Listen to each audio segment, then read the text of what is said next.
We're only talking about food. This is the real tragedy of it, that in a world that throws away tons and tons and tons of food, that we have this problem in the world of malnutrition.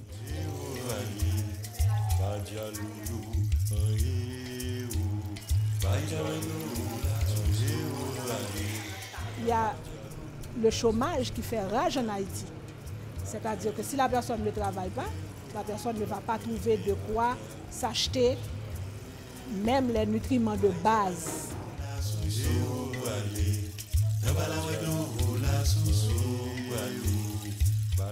Eating something 2 or even 3 times a day is impossible.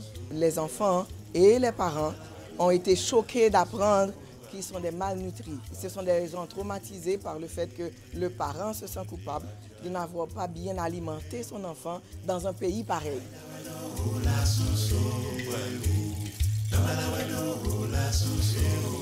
Half the children in the country die before they're 5 years old. When you're missing what you need to develop, and you get older all the same, then you get older without development. So of all the programs to help in emergency situation, the programs for pregnant women and the programs for small children are the most important.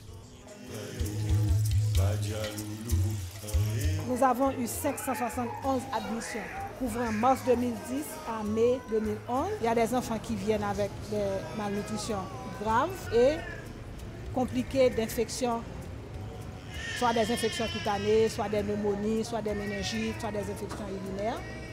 Ces enfants-là, nous sommes obligés de les hospitaliser. Even you can imagine how ridiculous it is that you can give a good expensive medicine, but it will have no effect in the body because the basic things are missing in the body, like food. Yon bonjour sont avertis, t'es apprend en trembler. La première phase pour les enfants graves peut durer 5 à 7 jours. On fait le traitement de l'infection, on fait la prise en charge médicale, on commence à donner le formula 75 pour la première phase. Et lorsque l'enfant commence à perdre ses œdèmes, l'enfant commence à s'améliorer, l'enfant commence à sortir de son état infectieux. Ensuite, on passe à la deuxième phase, on donne le formula 100 qui peut durer plus longtemps que la première phase. Et c'est au cours de la deuxième phase qu'on va commencer à donner à manger à l'enfant. Parce qu'au cours de la deuxième phase, l'enfant aura fini de traiter son infection, l'enfant va reprendre l'appétit et on peut commencer à donner le plein pinot. Le plein pinot, c'est une pâte. Okay? Il y a du sucre, il y a de l'huile, il y a le mamba, le pistache, qui a beaucoup de calories, qui est hyper calorifique.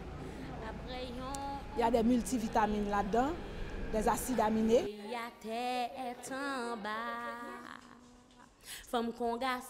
Dans la troisième phase, c'est chaque 15 jours, l'enfant a une visite médicale et on renouvelle son stock de plein pinot. Ce que nous enseignons, c'est-à-dire donner un petit repas, mais consistant. Et nous apprenons aux parents surtout à laisser derrière cette image d'un grand plat de farine, de riz, de maïs pour avantager les légumes que nous avons ici. Et le résultat est spectaculaire. Les parents nous font confiance. Quand ils reviennent, ils sont trop contents. C'est ce que nous essayons de promouvoir ici, une meilleure vision des enfants et emboîter le pas à la reconstruction d'un enfant qui se fait également avec le pays. Pitié Seigneur pour pécher mieux, ça nous fait la paix.